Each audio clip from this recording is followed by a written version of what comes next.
ब्रह्ममुरारिसुरार्चितलिङ्गं निर्मलभासितशोभितलिङ्गम्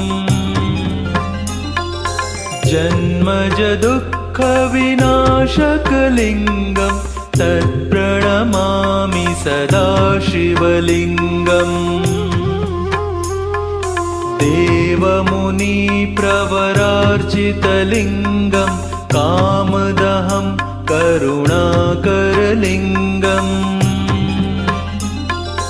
रावणदर्पविनाशकलिङ्गं तत्प्रणमामि सदा शिवलिङ्गम्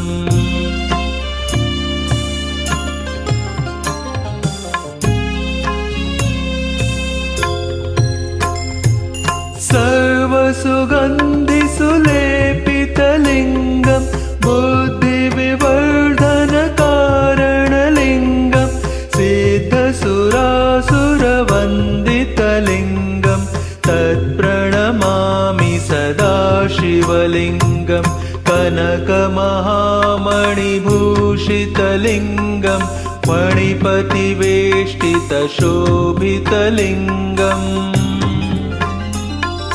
दक्षसुयज्ञविनाशनलिङ्गं तत्प्रणमामि सदा शिवलिङ्गम्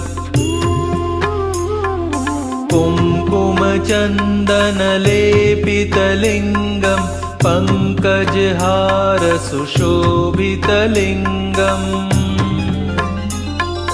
सञ्चितपापविनाशनलिङ्गं तत्प्रणमामि सदा शिवलिङ्गम्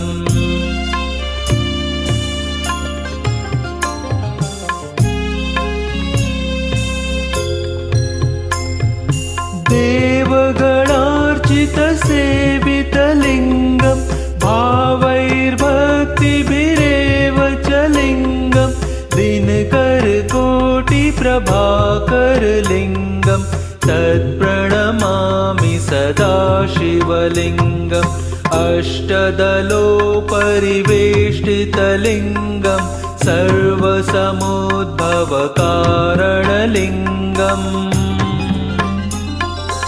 अष्टदरिद्रविनाशितलिङ्गं तत्प्रणमामि सदा शिवलिङ्गम्